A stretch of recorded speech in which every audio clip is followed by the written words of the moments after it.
another episode of Talking with Friends. I am Josh Shernoff, and these are my friends. First, we will begin with my brother, Fred Shernoff. Fred, how are you today? Doing fine, sir. Love the shirt. Talk about that for just a second here. Yes. Finally, a Lee Harrison Styles shirt. At long last, there is a shirt. Courtesy of Matt Mangle. Matt Mangle made that shirt for you after last time. It is a fist punching through lemons. There it is. It's really good. And if you hear that crying in the background, that's our next friend here. Calvin Tan, welcome to the show. Good to see everyone again. Good to see you. Good to hear you, I'm sure. Calvin sporting a fight TV shirt. What is that? That's the Fight Starcast Las Vegas shirt. Nice. Which fun story about that. That was throughout the entire weekend. Matt Mangle was very, very focused on whether or not those boxes of shirts were going to end up with us, or if we were going, if this was something we could take. Was this something that was going to be given to us? And in the end, we did walk away with some swag. And speaking of swag, you can't talk swag without our final friend here. TWF Tag Team title displayed behind him and wearing a shirt that he created himself that reads, for those of you who are listening to the audio version, I did me. Well, someone had to. Please welcome Matt Mangle. I did me. Mangle, how are you? Pleasure to be here, and full bladder and all. Should be good. Excellent. You know, you could have urinated before we started. No, I You could urinate now. Don't leave it in the hallway. Oh, he's about to leave it in his office right there. Well, today, we want to thank everybody who has joined us over at youtube.com/SoSaysShernoff. You get to see some fun videos from all the times that we're talking about, but also joining us on the podcast platform of So Says Shernoff. Appreciate having you here, and I hope you'll check everything else out. I hope that some of you are watching this, some of my new followers, thanks to the video that I did with Matt Cardona that's over 150,000 views at this point. That video, by the way, anyone who is here now who has watched that video, which is definitely more people than are watching this video right now, at one point, Matt Cardona says in his impassioned speech, he says, "Don't give me the thumbs up, camera mark." Well, that camera mark is our very own Calvin Tan, who, in one of the best reactions on Twitter, I believe it's Twitter, maybe it was Instagram, I don't know, commented on Cardona's post of the video with an emoji of a camera and an emoji of a thumbs up, which I thought was fantastic. Yes, Calvin is usually there. Calvin was doing his job, which is when we've reached our like social media time, we're like starting to reach our social media limit. When we feel like you've wrapped things up well, he gives you the thumbs up, which is kind of the go home, you know, because normally when we're posting on social media, we are held to a specific number of seconds that we can do the video. We don't want to cut it off before we send it. So that is Calvin's job to give that thumbs up. But Matt Cardona, the king of the death matches, Matt Cardona, always ready, was having none of it. But no, he wasn't done yet. Cutting his classic promo where he announced himself as the face of GCW and a face with teeth. Wasn't quite done yet. Anyway, yes. They really were. We appreciate it very much. By the way, shout out to GCW for they were very nice to us. The crowd was rabid. They were going crazy, and I turned to Calvin and I said to him, I said, I feel like this crowd would really appreciate a Rocky Styles versus Mangle match. We were listen, our shows towards the end, we were lucky to have any light bulbs, let alone light bulbs to break over each other. I think, you know, once we get to our 2007 era, I think we had one light bulb hanging above the ring. But we're not talking about 2007 today, guys. We are talking about 2003. Where we left off, we had talked about probably the highest of highs for the 2002 to 2003 era TWF. And to recap a little bit, Mangle was lying in the ring. Fred was raising the hands of the Solution, Scott Fowler, who was your new champion, and Big Papa had made his return as a heel. So we're riding high after that, Fred. And what do you remember as like kind of the follow-up to that? A few things. I remember that this is going to be when we finally decided to try television, which I don't remember exactly who was the biggest proponent of it. I know Morad wanted it. Josh, you really wanted it. Yeah. It was me all along. Yeah. And I think we had a lot of ideas. Josh had a notebook full of stories of where we were going with all of our angles. And I think we were done at that point. We had finished up our contract with Colonial for the time being. And we wanted to do something. We were scheduling a TV taping. The first thing, and I guess we'll jump back into that. But once we committed to do television, we were going to use some highlight videos to hype our guys in the angles and get people familiar with the product. And then leading into the first TV taping, and we wanted a certain atmosphere for that taping. And Morad's father worked at a hotel that had a ballroom. And we talked about this when we came back. We obviously had the Expo Center in the original version of the TWF. We came back running in a ballroom, and we loved that. It worked out really well for us to be in the gym. It worked out well to be in all these environments, but we loved that kind of classier room that really had a cool atmosphere. So we decided that that's where the TV taping was going to be. And I think I've just dumped a whole bunch on you right there. So. Yeah, something Mangle, of course, is very used to having happen to him. Mangle, do you remember? I mean, I guess I'll kind of fill everybody in here. So I really wanted us to be on TV. I really. It's Superstar broke Morad's billfold. Well, so here's the thing. Morad, we didn't know what kind of money he had. We knew he had his own store. And, to us, you have to remember, so I was 19 years old at the time. A guy who's 5 years older than me in his mid-20s. I believe he was. I think he was 24. Yeah. In his mid-20s, owns his own store. So to me, I looked at him like, well, he must have money. On top of that, he continuously alluded to his dad's hotel. He talked about his dad's hotel. Oh, it's his dad's hotel. And not just alluded, like flat out said, it's my dad's hotel. Whatever you want, my dad has a hotel. You can take care of it. His dad, and I don't mean this to be disrespectful in any way, but his dad was the custodian at the hotel. He was maybe the head custodian, I think. So he had connections, but there's a big difference between the head custodian of a hotel and the man who owns his own hotel when it comes to what the bottom line looks like in their ledger. So we thought also Morad had a tendency to kind of throw out like, I want to bring this guy in. Well, he costs X number of dollars. I don't care. I want to bring him in. So now we start thinking, all right, well, he wants to bring in Perry Saturn. He wants to bring in Crowbar. They're asking a decent amount of money. That's more money than we have. All right, I guess we got a guy who's got a little bit of money here.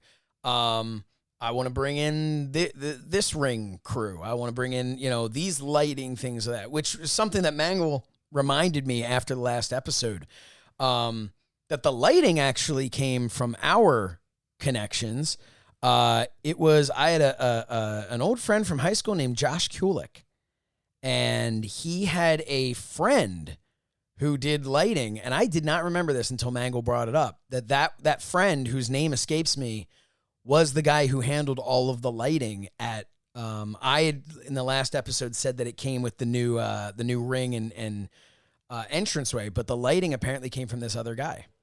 Can I interject here? There's something else that we forgot about the time period, the Morad era leading up to this upcoming show that we're about to talk about, and I believe his name was Gabriel.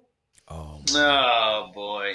We have to talk about him. It's not going to seem like he's that important, but it plays into something later on. Yes.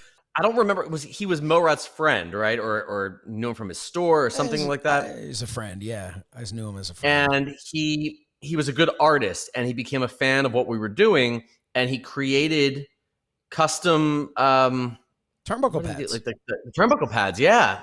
He designed TWF turnbuckle pads that we could put on our rented ring. Unfortunately, we made a mistake because he was only able to finish 4 of them in time for the show. And they looked great. They really looked great. But when they put them on the top. And looking at it now, you have a bunch of black turnbuckle pads and only 4 of them have it. You put them in the middle. Yeah. Yeah, blank on top, blank on the bottom, and the TWF one in the middle. But I mean, that placement of the turnbuckle pads is the 100% reason as to why our company failed. But but Gabriel was there, always there to help out. So at this point in time, yeah, we had wrapped up. We had just done New Year's Revolution. Great audience there, some great matches, told some great stories that led into the tournament. So we were trying to figure out how to get onto TV because a void had been filled in the last couple of years with ECW leaving Channel 48. And we were hearing all this talk of Ring of Honor was going to be getting their show, and they did. Ring of Honor did get their show right around the same time on TV. And we're looking at it, and Ring of Honor, the wrestling, we couldn't compare to Ring of Honor's in-ring. But considering Ring of Honor was run by a video company, if you look back at the early stuff and you put it against our early stuff from a graphic standpoint, from a video production standpoint, in my humble opinion, they didn't hold a candle to us. In a perfect world, we would have gone into work with them and they would have had an incredible show, and we would have had incredible video packages and things like that. But back then we were doing a lot more creatively than they were doing. Well, remember part of it at that time, we had a big chip on our shoulders too. I think that as we were starting to get to reach a certain level, and we're proud of what we were doing, and it's very easy to look at Ring of Honor, what it is now, what it's been for all these years. But Ring of Honor was nothing other than in the earliest stages, other than this thing that's kind of weird because they shake hands and right. And it's got talent from Japan and other places, and it's run by the video guy. And that was kind of it. And so that was happening. I think CZW was starting to form around that time, and we were very threatened by everybody. We felt that was our competition because there's a void in Philadelphia wrestling, and we want to be the standout so that WWE will take notice and want us to be a farm league. And so we considered all these other companies to be our competition. Morad also considered TNA to be our competition. And around that time, when we were discussing the TV stuff, is when he came to our office. We had that big meeting, and he told us that he heard TNA was about to go out of business. Which was something that hasn't happened yet, but there had been talks for a while, and now if you listen to the My World podcast, if you want to synchronize the podcast, our story's right around that time of when Jeff Jarrett was forming TNA. Yes, and you can tell there are a few differences. So anyway, we wanted to do TV badly, and one of the We wanted to do TV badly. We wanted to do TV badly, and we succeeded. And we succeeded. So I ended up calling. I had called a couple like a year earlier. I had called a couple of other TV networks, and nothing happened. I called Channel 48, and I finally was able to talk to somebody. The way it was pitched was kind of like, well, you can pay to be on. I want to say it was $400 an episode. And I think we had to commit to 2 weeks worth. So $800. So $1,600 a month. Yeah, I'm quite the mathematician. But we had to pay to be on this, but we looked at it and we said, okay, I mean, that's kind of standard how things were back then. That's what everyone was doing. And we got a pretty decent time slot, which I don't remember exactly what it was. But it was somewhere probably around like 11 o'clock or some, or 10 o'clock or something like that. But we decided that we wanted to present this in a different way than Ring of Honor. And I think we were really looking at Ring of Honor as like we're going to be different than them because we knew we couldn't compete with them. So we decided what we were going to do is really emphasize our characters. And looking back on it now, it was both really cool and also kind of like, man, what were you thinking? So we decided to go with the primetime wrestling style by having our announcer, Sassy Mike Malassi, and the gentleman caller, Phil May, pretty much do wraparounds and intros. And they sat in the conference room, the very conference room that Calvin Tan rolled the Snapple bottle across the table, the very conference room where Biz Cheney gave a rotating middle finger to all of his friends. That was the room. So to help you picture those stories from earlier episodes, this was the conference room. This was the table. Back when they made Snapple with glass bottles. Yes. I just saw this. I was in a Wawa in New Jersey and saw Snapple bottles. I don't know why I haven't come across them before. And I was dumbfounded that they're not in the standard glass bottle. I understand why, but A, I think the last thing this world needs is more plastic. And B, it just lost a little something of the pure Snapple experience. Yeah. I mean, look, it's drinking something out of plastic versus out of glass. To me, there is a difference. Have we discussed Phil May before? No, and I think it's I don't know time. when we're ever going to talk about him again. So, and I love the gentleman caller name that I came up with. If I could give myself credit for that. Phil was a family friend of Mike Green's family and had some sort of history with the WWF. Did he not? He did, and I don't remember exactly what it was, but I think it was he ring announced at like, I don't know if it was like the Spectrum or whatever. He ring announced for like old WWF shows. He knew Alpha from way back when. Yes, and he worked for WXW as an announcer. Phil May was one of the people who in when was it? It was Last Man Standing, the first Last Man Standing, when Alpha told Tommy Suede not to come and Andy Only not to come to our show.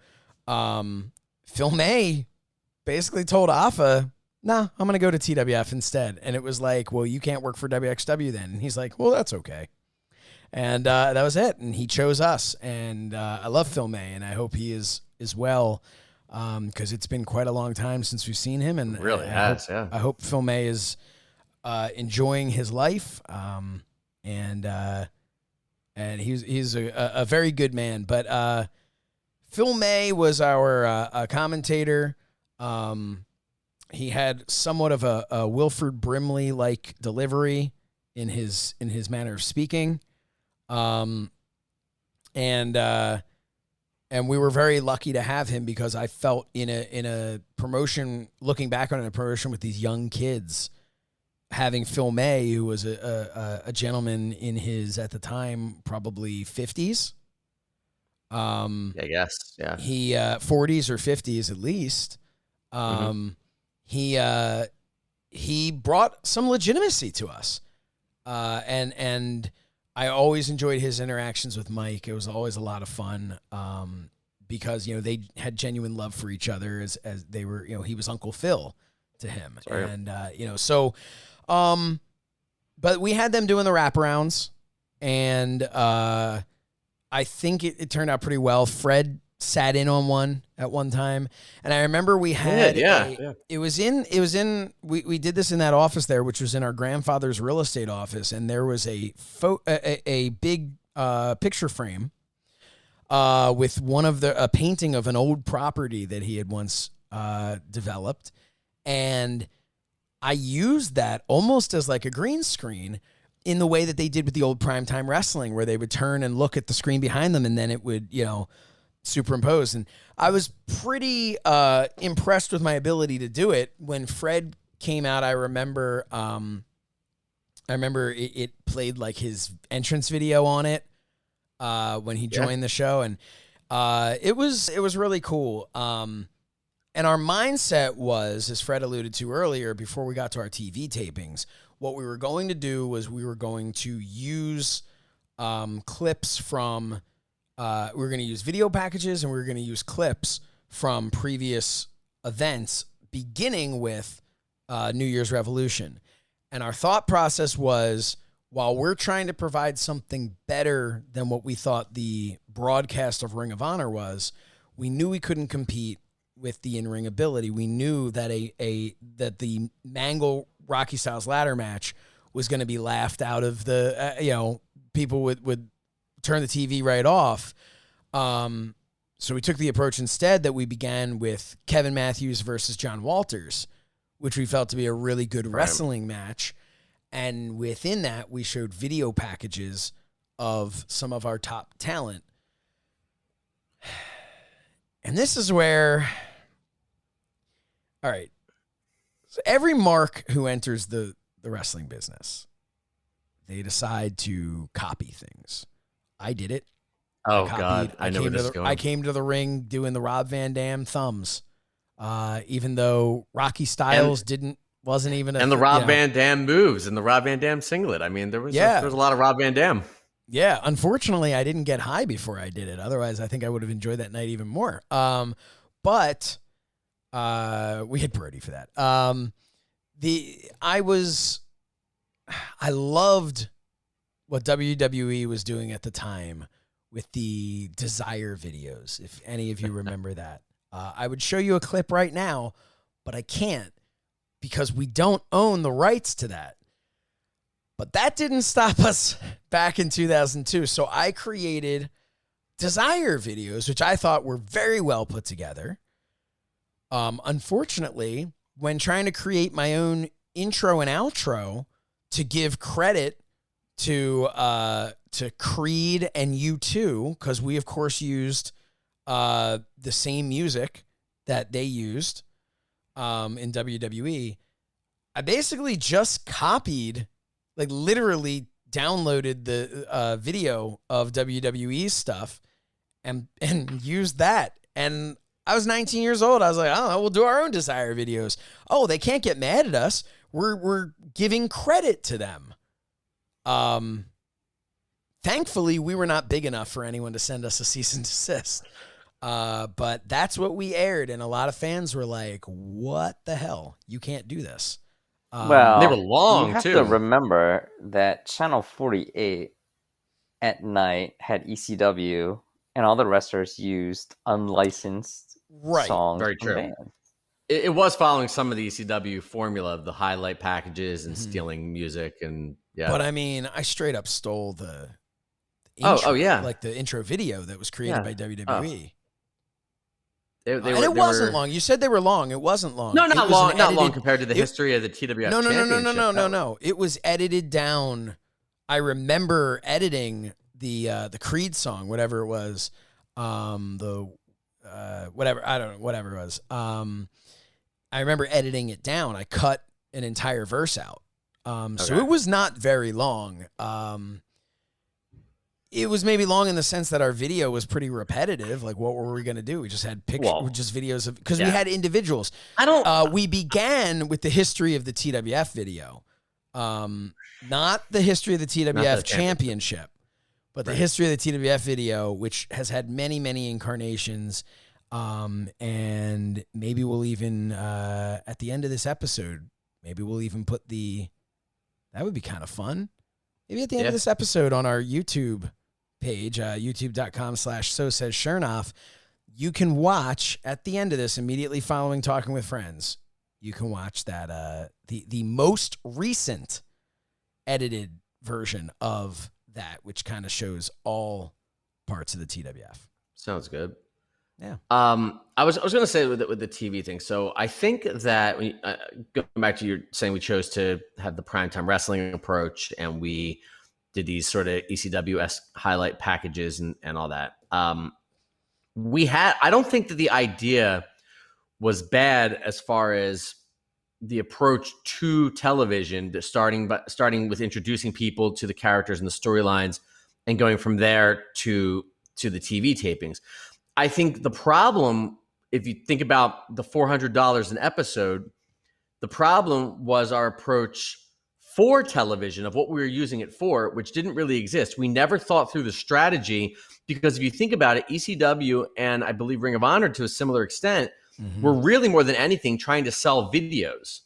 Right. That was the biggest thing. They wanted people to come to their live product, the live events, but they were pushing their videos and their DVDs later on and all that kind of thing through the television show. Right. We didn't really have that kind of thing. We were mostly hoping that we would suddenly have this huge following that it would show up at the live events. And when you run the math of like just how much we were putting out per month and the overhead that was dumping on us for trying to swing these live events that were already having trouble breaking even, I mean, there really was very little strategy there to the TV.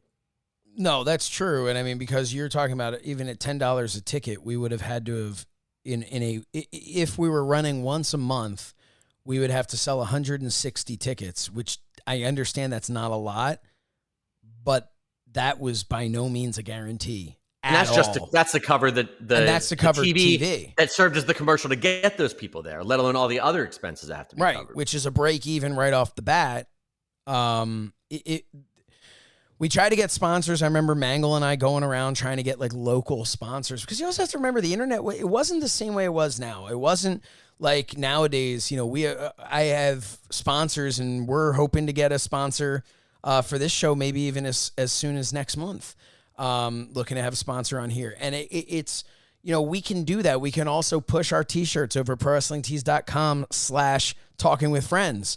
A bunch of new t-shirts up there, but you know, we didn't have the ability to get that sponsorship money even for the live events. We tried, but it wasn't really working. But now there was a whole lot of I don't give a damn, because it was Morod's money. So Morod wanted to spend $1,600, and our job was to put on a really good show. Our job was to edit a TV show, and our job was for me to drive that down to Channel 48 in Manayunk, and that was it. Our job wasn't to sell stuff. And remember also, we had the sponsor of Morod's Toys, where Morod kind of looked and took that approach of it will sponsor his toy store. So, but looking at what we did with TV, I remember, you know, we started things off with some good wrestling on there, and as time went on, once we kind of made our way through the television shows, first of all, I should say we called it TWF Adrenaline, which I thought was a really cool name. I want to say Mangle came up with it, but I don't know if I'm giving him credit for something he doesn't deserve. I think so. Yeah, by the way, Matt Mangle's back. For those of you who are listening to this, he crept in just a moment ago. How are the kids? Sorry, peek behind the curtain. Got 2 kids under 2, and the younger one was sick at the hospital. She's good now, but my wife and her were out for 5 days. So now her sister, who's a year and a half, basically doesn't want to not be around them. So it's fun. We're all good. Everyone's healthy. It's fine. And that is the most important thing, that everyone is healthy. And we thank Sleeper hold, rings of Saturn into Spinal Tap, and almost just about put her out. So that is it. Well, we're glad that everybody is home safe and sound and doing well and on the mend. Thank you for carrying this portion of the show, much like I carried you in the ring, Josh. I beg your pardon, sir. Now, TWF Adrenaline. That was the show. We had Mangle. Do you remember what music we used? Well, this was also we decided I was at my old house back on Meadowbrook and MTV when they actually played music videos. We found Seven Dust Praise. Yep. Right. So isn't this the era where we brought that in? Right. Yes. Seven Dust Praise. We had a really cool intro that I would like swap out different people in the beginning. Is kind of like showing our top guys and cool effects. And again, on this it. is 2003. Not easy to do, and I think we have pretty good video production. Well, thank you. Ahead of our time. Yeah. Yes, and we're gonna talk about that video production in a minute. Yeah. So anyway, I feel like I've kind of, get where we're going here. Basically, we put on these shows, we edited these together, got them down to Channel 48, TWF Adrenaline, and we started introducing people to our product. And I think people are enjoying it. I think people enjoyed it either in a way as fans, or I think some people, for what we lacked in quality, I think there was a charm to that even. I think people probably started enjoying. I dare I say there may have been some people going, you need to go Channel 48 and check out this. It's terrible. The wrestling is is atrocious. And you know what? Maybe that's what they got, but they still watched. And Channel 48 was very happy with us. I mean, specifically because we were paying them to put something other than old kung fu movies on. So we went ahead and we had TWF Adrenaline TV. And so after we finished with New Year's Revolution shows, we jumped into Last Man Standing. Now, at Last Man Standing, we had done a number of backstage vignettes, which we had not really done since the previous Last Man Standing in 2002. But we did these backstage vignettes, and we utilized those on TV as well. And that was when I remember sitting at Mike Green's house. I don't remember who was with me. I would have to assume Mike Green.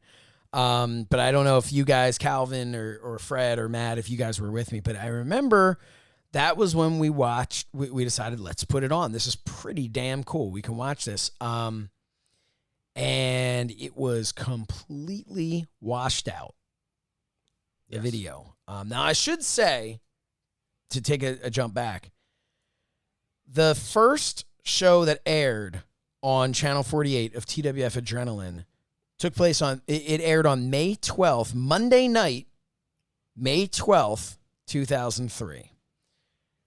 Our thought was, okay, it's Monday, but not that big of a deal. I believe, if I'm correct, it was on at like 11 o'clock because we thought, perfect, finish watching Raw and go right into watching this. Well, wouldn't you know it, in our typical luck, the only place that would not work would be the place that was hosting Monday Night Raw, because the fans would not be able to get back in time. And again, people did not have DVRs. I mean, maybe Fred had one, like really early DVR, which was not at all. It was a box you had to buy, and it had a Replay TV. Replay TV. Some people had TiVo, but it really was not common. We were looking at it as, okay, that's fine. We're going to really put this over in Philly. We're going to really get our Philly audience. That's who's going to do it. Well, Monday Night Raw came to you live from Philadelphia, Pennsylvania on May 12th, 2003. And fun fact, I went to the show and decided to watch our show on recording afterwards. So I wasn't the only one. So I think the only market where we had been promoting this, and the only market where anyone had ever even remotely heard of the name TWF, was the market where everybody was at Raw. But we did go around with some flyers at Raw, whoever went with me, and handed out some flyers. I remember walking around in the hallway handing people little flyers to watch TWF Adrenaline. I feel like Mangle was with me. It might have been, man. That's a long time ago. It was a long time. I don't remember. So yes, that didn't go well. So anyway, then about a month or two later, they completely washed out our show. It was something with, do you guys remember what it was? I think they just messed up the saturation or something. Saturation or something, yeah. It It looked like we were having the show in the middle of the sun. Yes, it was That very, would be very about bright. how bright it was. Maybe they turned up the brightness. Much- Something went wrong. Someone bumped the dial and it was out of control. It Much was like- as if we were in a music video by Aha and fell into the comic book and it stayed black and white, Yes. but it was all white. Yes. And Morad It was had, as if we had the show in the middle of the Stay Puft Marshmallow Man's stomach. oh, Okay. didn't think you were going with stomach. Neither. But I don't know how you. That's how your marshmallows, Josh. But Murad Habishian, he had other ideas of what must have happened. Yes. Oh my God. He believed that this was one of many attacks on him Conspiracy. from one Rob Dimension. His van had been broken into, and he believed it was Rob Dimension. And at this point in time, I'm gonna timestamp for myself because we like to keep our language. Like to keep our language. I was just thinking we talked about Morad, but I don't think we've ever But we talked didn't about the share- way Morad talked. We didn't share this. So, ladies and gentlemen, I'm giving myself a little extra work to have to beep this stuff out. But Morad, this is an example of him explaining to you, not even something negative like Rob Dimension, but that TNA was going to go out of business, let's say. You're f***ing TNA and shit. They're f***ing going, they're going to f***ing go, they're going out of business and shit. The f***ing, they're not going to be in business anymore. I hear that they're f***ing closing down and shit. So everything was something in shit. To the point, and I'm jumping ahead in the story, but at a point, and we'll get to this with Justin Cage dropping foul language during a match at our June show, and we will get back to that. But Morad Habishian ran around in the back, pissed off because they were told not to use foul language because there was a priest there or something. Yep. And he's running around going, he's yelling fucking shit and shit. So It's got to be a T-shirt, Josh. Somehow, I don't know. Slick Dirt, get creative. it's fucking shit and shit. There you go. That's a public service announcement from Morad Habishian. Oh, God. That's a tough one. It would also be a good episode title, but also really tough to do. Yeah, that would be a great episode title. Yeah, just a bunch of that might be it. So Morad believed that Rob Dimension was stalking him and undercutting his business at every opportunity, and became very conspiracy minded. And when things went wrong with the television show, he believed that Rob Dimension was sabotaging that as well, and let loose a tirade of curses. Yeah, and we had to talk him down from it, which was he was really fired up. I don't know what he thought he was going to do, but it was he was hot. He was pissed. He was beyond half hot at this point. Oh yeah.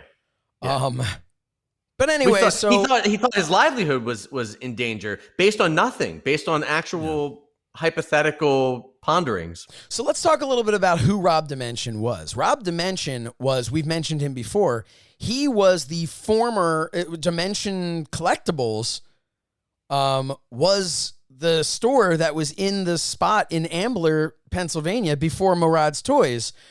He was also the one who I went to and had the conversation with, who got me into PWF, working against lukewarm John Brody for Steve Carino's promotion. Right. Somehow I don't really understand, but Carino and Rob Dimension became very close friends and went into business together to run a promotion. Rob Dimension was obsessed with him. Yes. Obsessed with him. Just putting that out there. Though I would say, when did he run the thing? When did they do TV or internet TV or whatever that was? It was a few years later. Yeah. because he did a really good job, and he's the one who first brought some life out of Mark Mess that we Mr. Mark later Mest. capitalized on. Yes. Yep.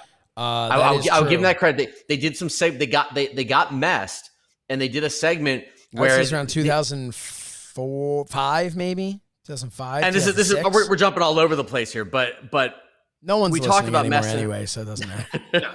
We talked about Mark Mest and how serious he had been when we worked with him in 2002, and we loved the guy, but he took everything very, very seriously and didn't want to like waver from his serious perception of himself. And somehow Dimension got him to loosen up a bit a couple years later, and they were running hilarious segments on their show on the internet where he's Mest manager, who he's calling Mr. Mark Mest, and is training him, and they're in a park, and Mest is collapsing and hyperventilating on a bench. It was great. It was great. So I got to say, Rob. Anything else about Rob Dimension you want to say? But he delivered a good character, and he brought a lot out of Mark Mest. So Calvin Tan, do you remember watching the TWF on Channel 48? I don't, because I don't think I was around for this part. 2003, I was in New York. Yes. Calvin Tan Yeah. was in New York, had a internship at what record label? Universal Records. Universal Records. Tell us, Calvin, since you haven't had as much to contribute, tell us some fun stories from your internship at Universal Records. I remember one with having to get shoes. Yes, I was just gonna say the shoes. Yeah, so at the time, Nelly was the big artist that was signed to Universal Record, and his, I think, second album came out. So we were promoting that. I was interning in the promotions department. So at the time, I think the hit single off of that was Hot in Here, if you remember that song. Of course. And then that's what made a lot of people take off all their clothes. yes. And then the second Whiny single that, shoes. Can I? Well, can the I? second single- If I may interrupt you, one. What I'm sorry, were you? Airwolf is out here. What were you interning? What department? promotions. Okay.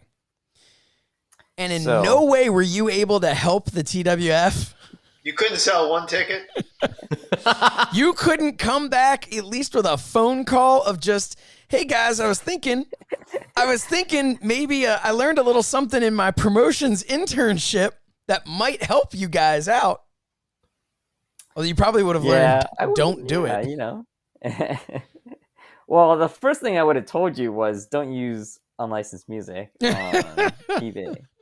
But, you know, So- I guess ECW set the standard there. So Nellyville, the second studio album by American Yes. rapper Nelly, was released June 25th, 2002, which featured such songs as Hot in Her, spelled Herre, Air Force Ones, That was right. yep, and Work It, That would be featuring serious. Justin Timberlake, which, fun fact, post TWF, that was the entrance music used by myself and Big Lou when we went by the tag team name The Showstoppers. We'll get to that one day. But so there was that. so The next album Air did not come Force- out until 2004. So chances are at this point, a year later, yes, he was probably really pushing some some Well, stuff. they're rolling out the singles one by one, I'm sure. So it was Yes, the, it was the yeah. Air So Force Ones. Hot in Here was all that summer when it got released, you know, into Christmas, and then I started in January at Universal Records. So by that time, we started pushing Air Force One, Air Force Ones, which was released November 7th, 2002. So yes, that lines up. And then Work It was released February 25th, 2003, followed by Pimp Juice, April 1st, 2003. So yes, just you know, why not? Little Nelly, Nelly history. So if you don't know what Air Force One, we're not talking about the president's plane. We're talking about the Nike shoes, Air Force Ones. And Nelly put out that we now put out that single, and it blew up. And promotions, what we did was we caught up. We told radio stations that, hey, play this single, Air Force Ones, and we'll send you a pair of Nike Air Force Ones in whatever color you want, and Nelly will sign it, and you guys can run a contest. And they would tell us the shoe size of whoever won, and we would send them those shoes signed by Nike. So I was tasked to go to Nike Town, and for whatever reason, I guess we didn't have an inside connection to Nike Corporation. So I had to go to Nike Town every day with a list of shoes in specific colors and sizes and buy these shoes for Nelly to sign. And Nike Town would only let us buy 10 pairs a day. So they pretty much gave me the corporate credit card and go, hey, get these shoes. So I went all over New York City looking for these specific, like, do you have the, red on white, in size, 9.5, so did that for about like a week, 2 weeks. And then we lined up all the shoes on the floor and we had Nelly come in and sign all of them. And that is how we got radio stations to play that single, to push it. Now, we tried to get people to raffle off Mangle signed Timberlands, and it didn't No work. luck. But no. So Calvin was busy doing that. He was in New York. I guess they didn't get Channel 48 over there in New York. Channel 40 is local Philadelphia. Yeah, Philly. And Calvin was basically only coming in to help us run some shows. So that brings us to the fact that the TV just wasn't working out. But we said, you know what, we're soldiering through, and it's time to do a TV taping. But right around this time, we have now scheduled a TV taping, which is going to be at Morad's dad's King of Prussia hotel. Do you remember what hotel it was? I don't even think it's the same thing. It's anymore. a Crown Plaza now. I think it was a. Was it a Radisson? No, I don't think it was the Radisson. No. But but at this point in the story, we'll talk about. I guess maybe from your point of view, guys. I mean, I was editing this stuff, and I don't even remember what kind of computer I had. You were editing constantly.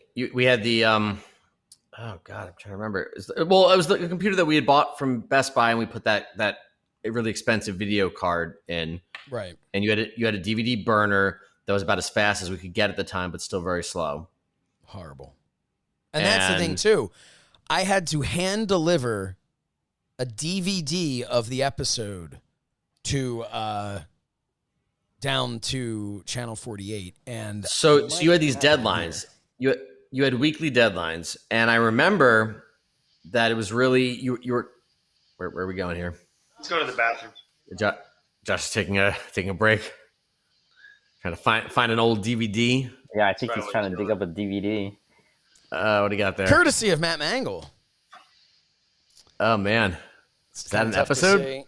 Yeah, it's washed out the way the broadcast was. This is the premiere episode, TWF Adrenaline TV 1, air date 5/12/03. And here is TWF Adrenaline TV 5/19/03. Mangle gave these to me so that I could upload them. Digitize that stuff, yeah. So I can digitize it. Only problem is my computer doesn't have a CD or DVD drive. And the one that I do have that always connected to the other computer I had, apparently it does not get powered enough through the import. So I'm going to have to get one so that I can yeah, that is something. But I remember gave those, so we'll definitely have to upload those. Oh, there you go. There it is. So wait, I kept this all those years. Oh my God. An external DVD burner, double layer burner. Wow. I don't know if we had dual layer with. I don't know. I don't think we. So what I do know is that the problem at the time. These held, just an idea for those who aren't familiar. These held a whopping, and brace yourselves, 4.7 gigabytes. Right. That single layer. So there were several things. Which was a problem. Yeah. Yes. So you were editing on the best equipment that we could afford, but it was still slow. Everything, obviously the original videos back in those days were not digital. It's not like today where you can take out a memory card or something and just have it all be on your computer. Everything had to be run through. You had to play each camera into the into the system and digitize it. So there were several steps involved. The editing was very slow. And then when it was all said and done, you had to go through the DVD authoring software and run a slow-ass DVD burner that would take, on average, about 2 hours. And sometimes, as it would get near the end, would just give it up and blow the disc. And you basically be left with the coaster and have to start all over again. Yep.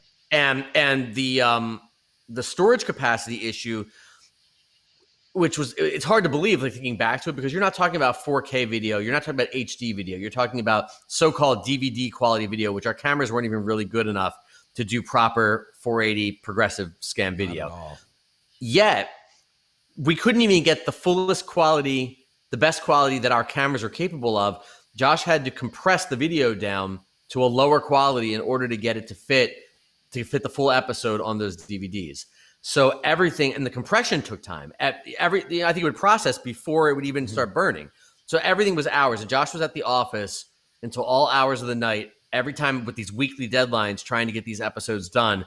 And I think that was, when we look ahead to what was coming, that was the biggest thing, was that you were, Melrod was the money guy at this point, but you were still, for all intents and purposes, the TWF. I wasn't doing as much production stuff. It really was you behind the scenes, and you were burning out and becoming irritable. And I'm not just talking about your bowels.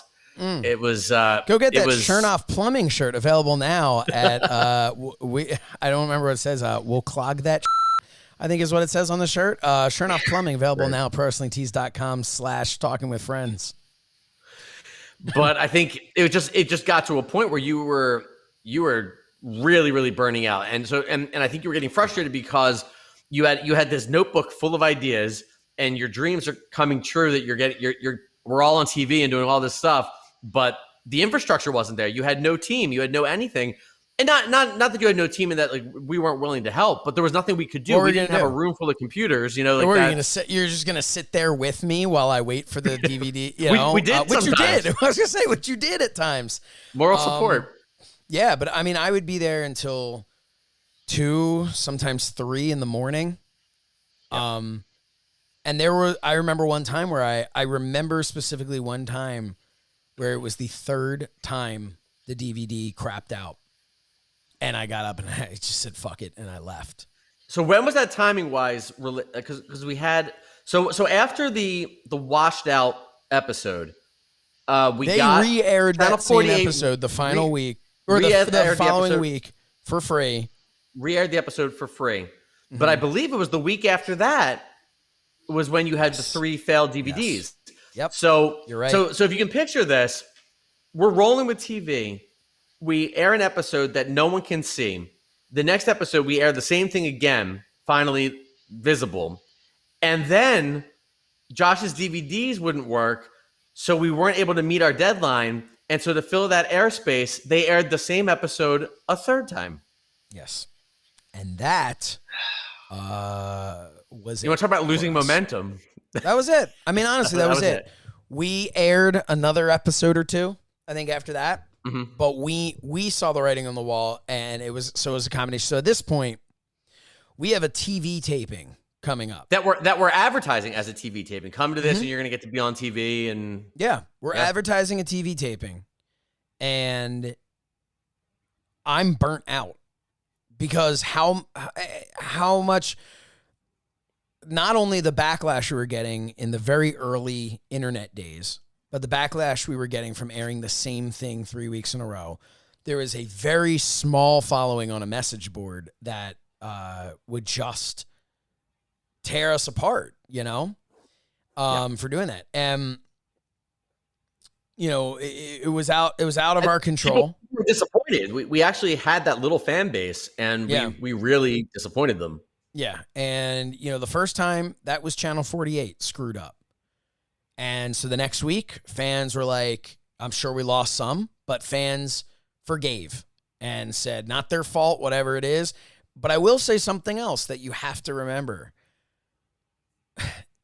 There was no such thing as Twitter. There was no such thing as Facebook. We couldn't tweet out a thing. Nowadays, in real time, we would be tweeting out a thing saying, due to technical difficulties, we will be re-airing this episode next week. Or more accurately, please enjoy the episode free at our YouTube channel right now. Right. You know, We were really was handicapped. There was nothing. there was no we could way do. to reach out to anybody and say, we're sorry, don't worry, we'll air it again next week. No one knew we were going to air it again next week until it aired. And I think those people were like, okay, that's fine. We didn't get it last week, so we'll watch it again now.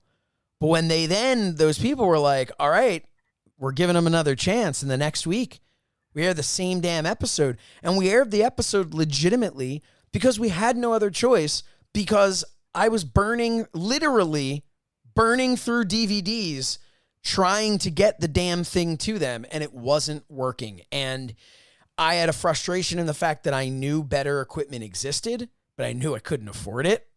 Right. And my hands were tied. And at that point, I believe, and correct me if I'm wrong, I think so. So you started talking to Morad, and you said, this TV experiment is not working out. I can't, this is a disaster. We need to pull back from this. I don't think initially you said we wanted to stop. You said we need to pull back from this. And he said, no, we got to continue with the TV. And at that point, the conversation became, he said, well, I don't want to do this anymore. And he said, can I take over the TWF? And you said, I'm really not comfortable with that. That's my brand. And I think there was never like a firm decision at that point. It was just kind of, you said, for now, I can't keep going with this. We have to stop. Right. And so the thought was, we'll do this TV taping, but the TV taping was supposed to culminate in a quote unquote pay-per-view show. It was supposed to be two episodes of TV. Was it always going to culminate in a It was going to culminate in show? Inferno. Okay. It was going to culminate in Inferno, and we changed the name of it because I said, this is it. We got to end the TWF. I can't do. It was pretty much this. I can't do if we remove Morad, right? Morad wants to do TV. I can't keep doing TV. It's not going to work. It's killing me. I can't do this. If we remove him and go back to running the TWF, then we're right back where we were in the summer of 2002, where I don't College have kids the money. with no money. We don't have the money to do this. We don't have the means to do this because Morad was now bringing other people along to help out with the production, to help set up the entrance way, to help, things were changing a little bit. So now we're going to be right back to where we were before. Which wasn't going to work. So I'm looking at this going, okay, I need to get out of this in some way, out of running these things, out of whatever. But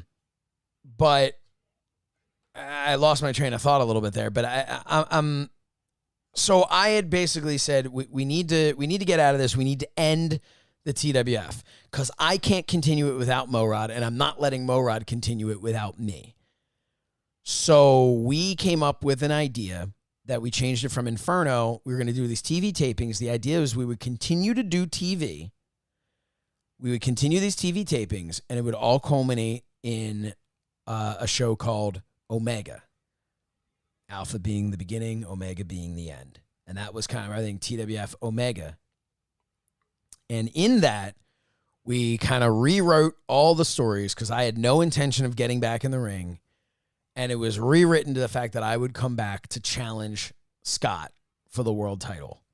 So you're talking about it was at least a year's worth of storylines that, again, were actually written in Josh's notebook that we compressed into one series of TV tapings to shotgun this entire thing that was supposed to be this incredibly detailed story with twists and turns that eventually culminated in Josh's return and how it was going to build up to this match and everything. And we just vomited it all up there in one fell swoop. And we had a lot of plans for how we were going to end this. We said, you know what, if we're going out, we're going to go out in TWF style. So I'm going to have this match with Scott, which is almost, in a way, it was almost like my ability to say, after all these years, I end it in a main event TWF title match against a quote unquote real wrestler. Like that was kind of like, all right, that's a good feeling. Well, and at the same time, sorry, go ahead. No. So I was going to say Mangle was going to have his big blow-off match with Big Papa. Right, right. And I believe we were going to do, if I remember correctly, we were going to do one final match between, and I might be making this up, but I think we were going to do one final match between Brody and Mike. That's very possible. And if not, Brody was going to be heavily featured. Brody and Lou or something like that. It's going to be something along the line. Yeah. We already done Brody and Lou. And Brody was always do something. featured well. But what that I mean, we'll talk about John Brody, but I think that was also part of where your mindset was, because remember, if we back up quite a bit, at that point, Josh had already trained to be a professional wrestler at the Wild Samoan Training Center, and had been disappointed that John Brody had not accompanied him there to become an indie wrestler with him. They had the one PWF match, and John was not ready for that kind of thing. And Josh was always frustrated. I put words in your mouth that there was nobody there. Fast forward to where we were at the time of these TV tapings. And as we said last time, Big Lou had started to hit his stride, was loving being a wrestler, was getting better and better every time. And he and Josh talked and said you guys said we can do this together. We can go out in the indies, work each other, work together as a team, whatever. So part of your motivation, I think, was you said it would just be such a relief to let go of the reins of this thing and just work. And now I got my buddy to come with me. Yeah, to just show up at a wrestling show and just wrestle a 6 to 10 minute match. And that's it. Yep. That's all I have to do. It was really intriguing. And and going back, talking about so that was one of the things we did. So we kind of, throughout the night and throughout TV tapings, we kind of formulated this nice plan. And I had this one, I made my return to confront on the first set of TV tapings to confront you, Fred. Yes. And then later in the show, I had a thing with Lou where I really, really put him over and talked about the potential he had. Yep. And I remember saying the important thing to note is Rob Dimension was there. It was his crew that provided the ring and provided the entranceway and everything. And I kind of shot because Morad booked them, and Rob Dimension was like part of those guys. And Morad was so suspicious that the ring wasn't going to show up because Dimension was working with them and all this stuff. It was very nerve-wracking for him. But I remember cutting this promo with Lou and saying that this was the story. Was I said to you was, if Scott wins, then I will never wrestle again, because there was something like in the clause where I was left with I was left to make one more match or some crap. I don't know. We made it up to make it work. Still better than WWE today. And so I said, if Scott beats me, then I'm gone. I'm gone from the TWF forever in every capacity, in every way. I'm gone. But if I beat Scott, not only do I become the TWF champion and take back the belt that I had never lost, but I shut down the TWF. And I remember the crowd was like really behind me until I said that. They were a little confused. Mm-hmm. And I kind of like left that and let it hang. And it wasn't until the promo with Lou where I explained it, where I said, I'm shutting this down for Lou, for people like Lou, for the people who have so much talent. And I remember saying, but these assholes in the business continue to refer to this as backyard wrestling, continue to think of you as a backyard wrestler when you're so much more, when you have so much more to give this business. I am shutting this down so that you can leave, so that you can finally go out and be who I know you can be. And that was the story that we kind of did. It was kind of a work shoot, and that was kind of it was very much a work shoot. It was very confusing in that way. There was a lot of art and life crossing over. Yeah. And so that was a little shot at Rob Dimension there. But we ended up doing the show, unfortunately. Noah Sokoloff, who I believe watches our show here. So, hey, Big Papa. And before I'll say hi before I bury you. Now, Noah, I don't remember exactly what it was, but Noah was not able to attend. Was that the sunburn, or was that sunburn? I think was West Virginia. Maybe an ankle injury. He hurt his ankle or knee playing basketball. That's what it was. And I don't know the full story behind it, and I'll take his word for it. But I remember we were incredibly disappointed because we looked at it and said, well, just show up. Just show up, and there's so many things we can do. We wanted one last chance to like celebrate what we had tried to accomplish. And even if he had shown up like on crutches or something, right. And he gets into the ring with a whole, sob story or whatever, and Mangle's face to face with him, and then someone attacks Mangle from behind or something, right? Like there were creative things we could do if he was there, but he wasn't there, and so we lost that. And so instead, Mangle had a great match with Scott. Yeah, it was good. It was great. Smooth. And then a match, we'll say, with Steve Hayden. Now, just to say, you worked earlier in the night. You worked 2 matches, if I remember correctly. You worked against Devin Moore. Yes. Who you had a pretty... Devin Moore was he looked like he should... Well, he gave the impression that he should have been in Breaking Bad. Way ahead of the time. Yes. But a good guy and a solid wrestler. Yeah, you guys had a good match. And he, took care of you in there. We had a great match. There's one great second row power slam. There was a great spot where he did a shooting star press from the apron onto you on the floor on the outside. That's okay. But it was a good back and forth match. A lot of that was kind of improv too. Like we kind of had blocks of stuff, but we obviously kind of go off and we came back, and that was a solid match. That was great. Wrestling Scott was great. Would have loved to have wrestled Noah at least one time. But with Hayden, we get in the ring there. We're starting off how we talked about, and then hits the old snapmare on me and gets a little stiff ski, and the crowd goes, "Oh!" and I'm like, "All right, okay, all right." He laid in a couple more, fine. All right. Again, he might have been wrestling another year or two before me, but I see him as a veteran. So, okay. Yeah. Doubtful that he was, because you were wrestling in the original TWF, so I promise you. Exactly. Well, in hindsight, I should have just folded him up like an accordion and turned him into a bag of bones. But he got me into the corner, and then we were going through one of the things he was supposed to do, and I grabbed his arm. He went through the right hand, grabbed the arm, grabbed him by the throat, picked him up, and slammed him as hard as I possibly could right in the back of his shoulders.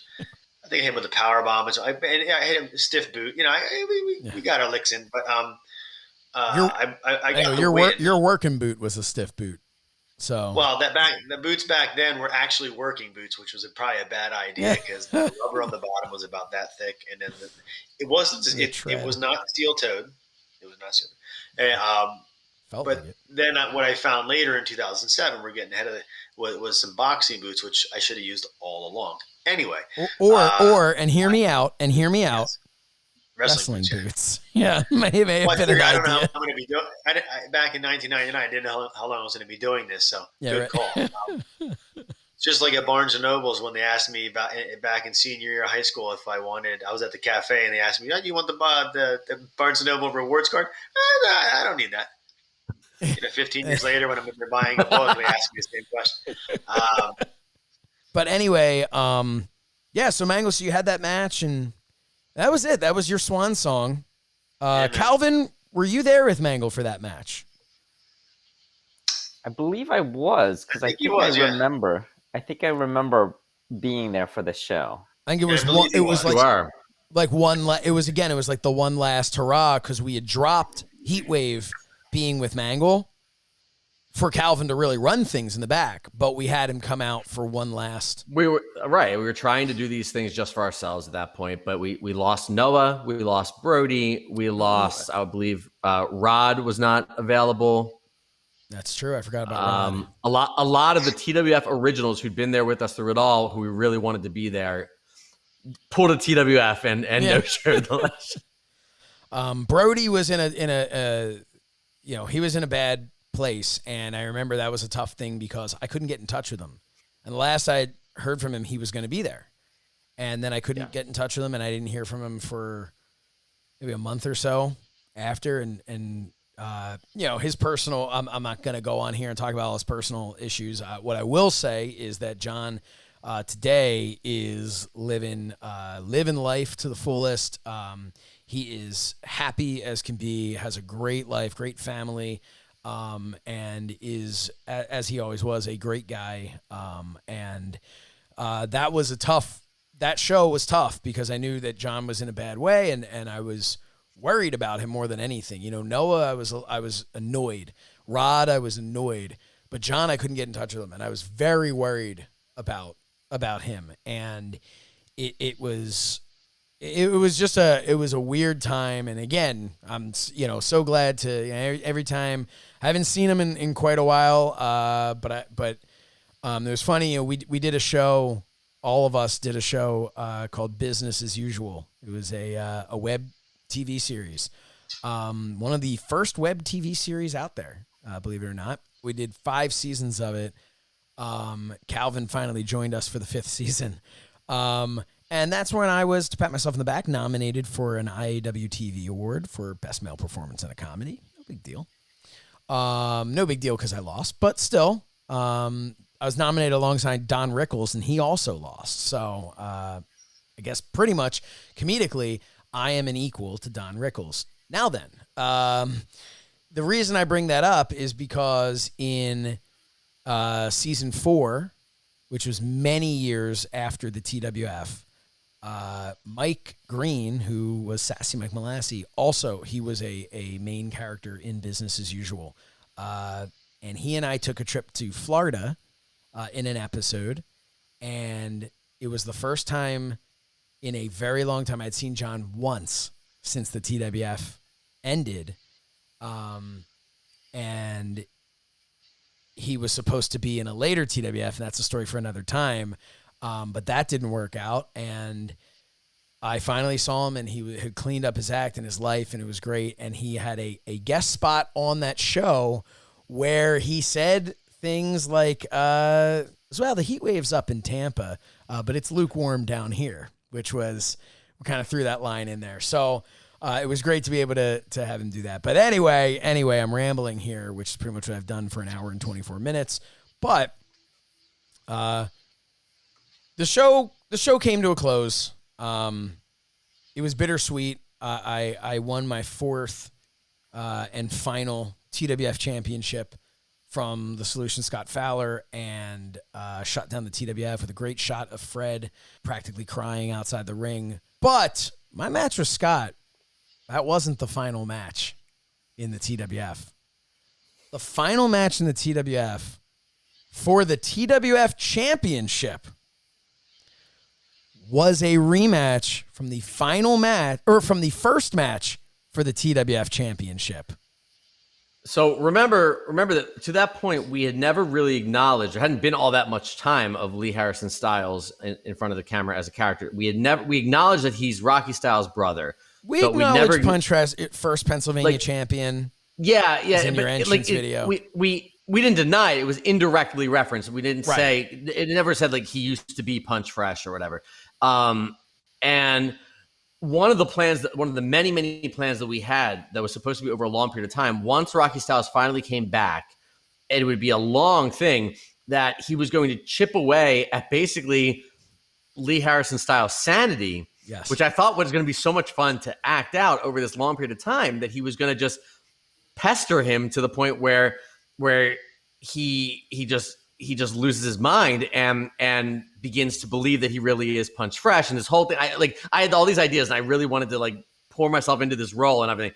And like everything else, we had to shotgun it into one moment where I just was so frustrated that Rocky Styles won the match that I snapped and claimed that I was once again Punch Fresh. To which you're not going to face me as you're unbuttoning your shirt and having trouble with the buttons, and then you pull out of your pocket a leather glove, and you go, "You remember this? You remember this?" And I believe it was a left-handed glove, where you always wore a right-handed glove. I don't even know. And you're like trying to get it on your hand, and it's like not the right one.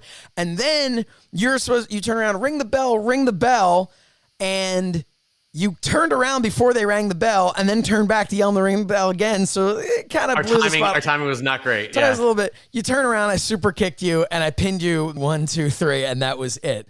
And it was fun.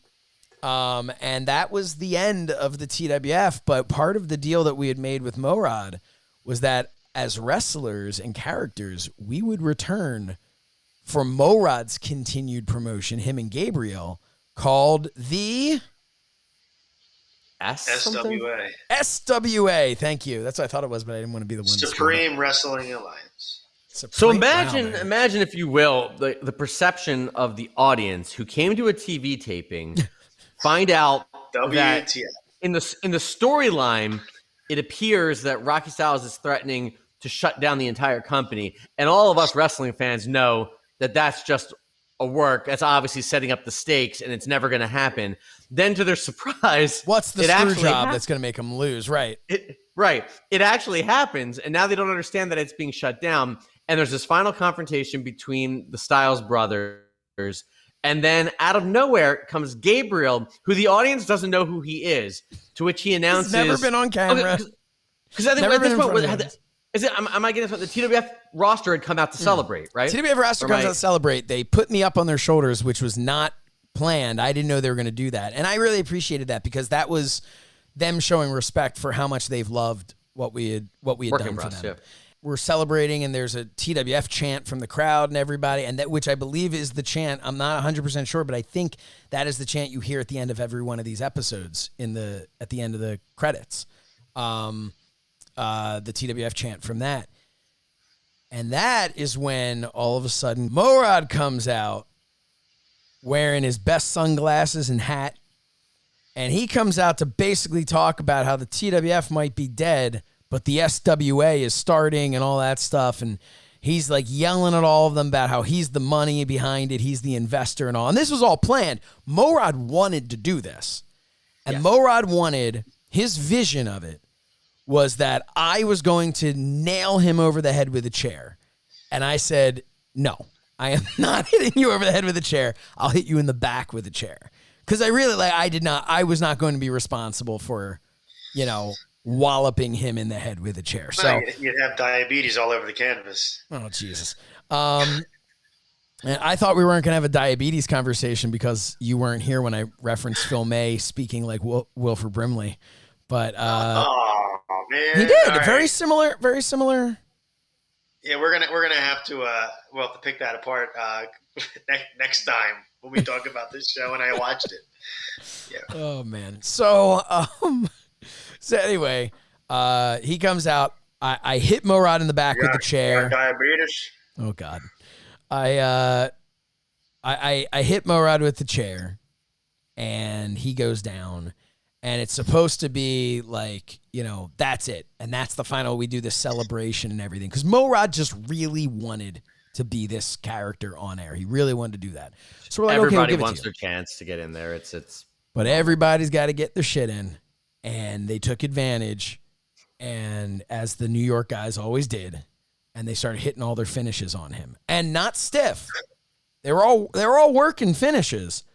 But one after another, a splash, this, and then one of them landed on his glasses and broke his glasses. And then Bill Bain, friend of the show, Bill Bain's watching. The Solution Scott Fowler smartened him up to this, and he sent us a message. Bill Bain, I believe, yells, "This is the TW. This isn't the SWA. This is the TWF. Now get out of our ring." And which was it was a cool moment, and it really was like. I remember in that moment, like feeling like that's really neat that all of these like indie guys, by the end of it, almost became like homegrown guys. Like they had become a part of like this, they were part this of family. It. Yep. And that's when all of a sudden Gabriel comes out. And Fred, would you like to pick it up from here? I don't even know what to say. He comes out. No one knows who he is. The audience is completely befuddled at this point, and he just says something like "This is the SWA" or something like that. Yeah, and it was a bunch of guys. Who I want to believe was the Authors of Pain or something from. That's pretty much what they look like. These giant guys. A bunch of these guys came running in and started brawling like a work brawl with our guys that we had no idea. At this point, I'm just pacing around outside because and getting out of there. I don't want any part of this. And like, yeah, it was. I'm like, and the guys I'm not a part of this. Start having this fight. To which I remember, I want to say Danny DeManto. I think he wrote about the event in his blog shortly after, which he said I took personal pride in that. I don't remember the name of the guy. He's like, but I kicked that one guy right in the nuts. And I remember it was also, I don't know who it was, but somebody took like a power bomb and jumped up from it and was like, yeah, and then ran. So it was one of our. It was an absolute disaster. It was. Yeah, it was terrible. And that was it. So we're running real long here, but so what came out of that, and we'll deal with the like what came out for us later on, like in you and Lou and everything like that. But what came out of that right after was a bizarre series of lawsuits that weren't actually lawsuits. A lot of calls that Josh would get from people claiming to be Vince McMahon's attorney and who wanted to see why. A lot like Gabriel. It was something about. It wasn't a lawsuit against us. It wasn't a lawsuit against us. And nothing to do with us. From what we understand, following that event, there was supposed to be an SWA show. It never happened. And we're not sure why, because we weren't really talking to anybody. And Morad and Gabriel had some kind of a falling out. And there was threats of legal action. And they were trying to get Josh to take somebody's side. And so Vince McMahon's attorney called asking for a deposition. And I was like, I'm unavailable. It was ridiculous. So if you think the shit show ended that night, it continued on. No, and we'll talk more about that. But to put a bow on this, that was the end of the TWF. In a lot of ways, that was the end of the real TWF, and the TWF would return an event called TWF Returns, and we will talk about that. I guess we'll get into that next month. We'll talk about everything that happened between 2003 and 2007 that led to the return of the TWF. But final thoughts here. We'll start with you, Mangle. Fred, did you have something to say or no? Okay. Okay. Final thoughts, Mangle. What was your feeling when you walked away? You knew that there was a possibility of a future with the SWA because they talked about having like a TWF invasion angle where like we would all come into the SWA, whatever. But what was your thought here, leaving this and your vision moving forward? Did you think to yourself, maybe I'll try the indies? Do you think to yourself, this has been a fun run, but I think I'm going to go, have a normal life? Like what was your thought process? Well, the 2003 was kind of the peak for me as far as continuity of matches and just kind of feeling natural and just second nature in the ring, especially with the roster. Everybody was gelling at that time. Unfortunately, that was also the time that things were ending. I would have liked to have seen what would have happened. I guess we'll always be curious about like if TV had worked out as far as different shows. Yep. If we were able to at least play out what was written down,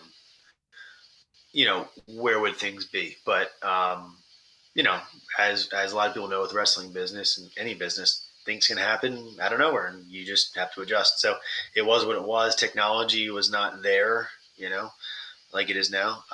Just a different time. It was a fun time. Things could happen and you kind of reflect back to those times a lot. But I, at that point, was just kind of like, let's see what happens with the SWA. I don't know if you and I or whatever, we were going to do stuff on the indies or what, or, just kind of a big question mark, honestly. I was finishing school that following semester, college. So, everything was kind of a question mark. So just kind of living in the moment at that time. Calvin, you had returned for that and you'd been there for all the shows to help him backstage and everything. What was your feeling? Did you feel like, hey, I think, you weren't there at this point anymore on the day-to-day. As we said, you were with Universal, with the internship. you were obviously focused on building a life and a career for yourself, far away from the TWF. That wasn't really, Well, yeah, I thought mean, as process. Matt said, I obviously graduated at the same time as Matt. So we graduated college in 2003. So I came back from New York after my internship to graduate and then got a job locally. So, while the whole TWF was happening, that was our college years, Yeah. So we kind of had that freedom. We kind of had to free a lot of time, and not have the responsibility. Yeah. But now it kind of ended at the same time we were starting our, full-time career jobs, So I guess it kind of worked out. I don't know what, how much involvement we would have had, right? Sure. Had the TWF continued while we started our full-time careers, Yeah. Right. we wouldn't have had as much time to devote to it as we did in college. So it kind of just transitioned that way. I always wondered why we called that last show Omega instead of Oblivion, because that would have kind of fit the last show, TWF Oblivion. Yep.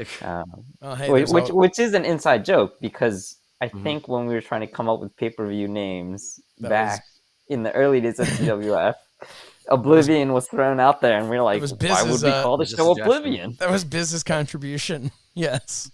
Yeah, and we all were like, that doesn't make sense. We want this, why would we call it the show Oblivion? Because it's supposed to continue. And then here we are, knowing that was the last show. Yeah. Oh man, Fred, what was your thought when it ended? Where did you think your future was going to be, and with wrestling, with anything? Nowhere. And I was very disappointed at that point, because I certainly wasn't a wrestler. I entertained the possibility, and I think you and I had talked about, like, you're like, oh yeah, if you and Lou got going, then maybe I'd come in as your manager in some respect.